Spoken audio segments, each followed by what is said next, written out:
నాకు ఒక చిన్న అప్డేట్ కావాలి. అంటే నా ఫేవరెట్ హీరో గురించి మీరు చెప్పారు కాబట్టి నేను ఒక చిన్న అప్డేట్ అడుగుతున్నాను. పెద్ది గురించి మీరు మాట్లాడారు కాబట్టి. అవును, రామ్ చరణ్ గారు. సో ఆయన క్యారెక్టరైజేషన్ గానీ లేకపోతే రంగస్థలంలో ఎలా ఉన్నాడో డిఫరెంట్ గా ఇక్కడ కూడా ముక్కు పుడక పెట్టేసుకొని ఆ క్రికెట్ షాట్ గానీ అదంతా ఒక బ్లాస్ట్ అయిపోయింది ఒక చిన్న టీజర్ తోటి. సో ఆ టీజర్ లో మీ షాట్ ఏమైనా ఉంది? అది చేయలేదు. ఆ తర్వాత ఇంటర్వ్యూలు బ్యాంక్ నవకాంత్ అని ఒక ఫైట్ మాస్టర్ చేశాడు మా దగ్గర అసిస్టెంట్. ఇప్పుడు నెంబర్ 1 స్థానంలో ఉన్నాడు. అప్డేట్ వర్షన్ వాళ్ళంతా ఎంతైనా మీ దగ్గర నేర్చుకున్నారు. అప్డేట్ నేర్చుకున్నానని చెప్పి మేమే నేర్పాను. సో అంటే ఆ టీజర్ లో కాకుండా వేరేది ఉండబోతుందా మీది? మరి అలాగే చేస్తే అనుకో మీరు చూడరు కదా. మా అసిస్టెంట్ కు మాకు పోటీ. ఇలా ఏం తల్లి ఆ సినిమాలో పెద్ది ఒక డిఫరెంట్ క్యారెక్టరైజేషన్స్ తీసుకొచ్చాడు అనమాట. క్రియేటర్ గోస్ టు ప్రొడ్యూసర్ కి, డైరెక్టర్ మనకి బుచ్చిబాబుకి థ్యాంక్స్ చెప్పాలి. అంటే ఇప్పుడు ఇట్లా స్టైల్ గా పాష్ గా కాకుండా ఇప్పుడు మీకు ఒక టాస్క్ అనమాట. అది ఊర్లలో జరిగే ఫైట్ల లాగా న్యాచురల్ గా ఉంటది. మాది యాక్చువల్ పక్క విలేజ్ కదమ్మా. మేము గేదెలు మేకలు కాసుకుంటూ అసలు విలేజ్ రంగస్థలం క్యారెక్టరేషన్ మాది.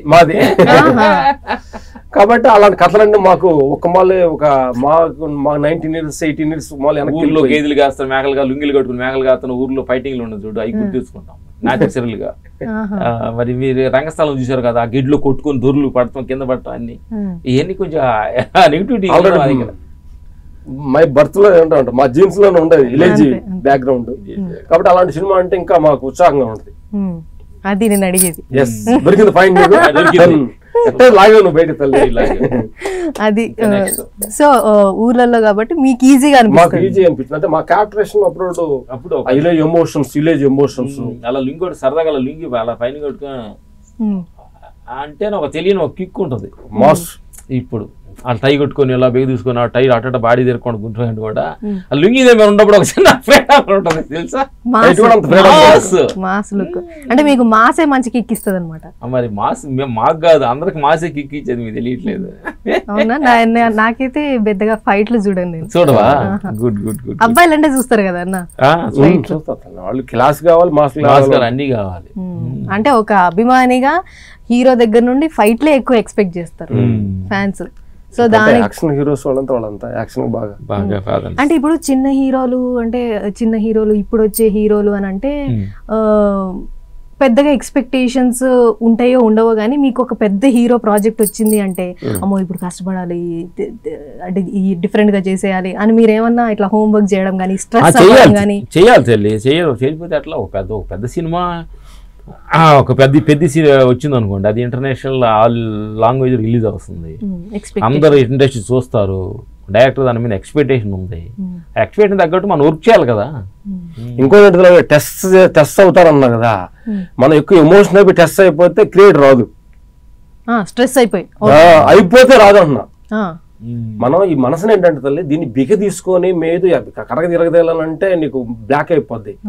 ఫ్రీగా న్యాచురల్ గా ఆ మనసును ఫ్రీగా వెళ్తే దాంట్లో నుంచి వచ్చుదు అనంతమైన శక్తి. మనం పోయి అలా చేయాలి అలా చేయాలి ఊహించుకున్నాం అనుకో, ఉన్నది కాదు పోద్ది. అందుకని చూస్తున్న ప్రేక్షక దేవుడు కూడా అదే చెప్పేది, ఎక్కువ టెన్షన్ పడగా పని చేసే దానిలో ఆనందంగా హ్యాపీగా క్రియేట్ అవుతుంది. హ్యాపీలో క్రియేట్ అయ్యే దానికన్నా మన టెన్షన్ లో వచ్చే మాటకి తేడా వల్ల. కాబట్టి మేము ఎలాంటి పెద్ద ఊర్లో చిన్న గొడవలు పడ్డప్పుడు ఆ మాటలు కూడా క్లారిటీ రాదు, జుట్లు కూడా క్లారిటీ రాదు. అంటే ఎమోషనల్ అయ్యాడని అర్థం. ఎక్కువ కోపం వచ్చినప్పుడు మాటలు క్లారిటీ రాదు, కొట్టే దెబ్బ కూడా సరిగ్గా దెబ్బ తగలదు. అందుకని కోప పడకుండా సైలెన్స్ ఉంటాడు, వాడు కొద్ది దెబ్బ కింద పడతాడు. అట్లే మనం ఎమోషనల్ ఏ పనిలోనే ఎమోషనల్ అయ్యేమనుకోండమ్మా క్లారిటీ మిస్ అవుతాం. అందుకని చూస్తున్న ప్రేక్షక దేవుడి కోసం చెబుతున్నాం ఇది. ఏ పనిలో మీరు సాఫ్ట్వేర్ కావచ్చు, యాక్టర్ కావచ్చు, ఎనీ కావచ్చు, కూల్ గా ఉండండి. ఏం మాట్లాడాలో నీ లోపల చెప్పుద్ది, ఏం చేయాలో థాట్ లోపల నుంచి ఇచ్చుద్ది. లోపల అనంతమైన శక్తి ఉంది కదా నా దగ్గర ఉంది. ఆ శక్తికి మనం కనెక్ట్ అవ్వాలి. కనెక్ట్ అయితే చాలా మనం శక్తి కనెక్ట్ అవ్వకుండా వ్యక్తులు కనెక్ట్ అవుతున్నాం. అన్న మీరు ఇప్పుడు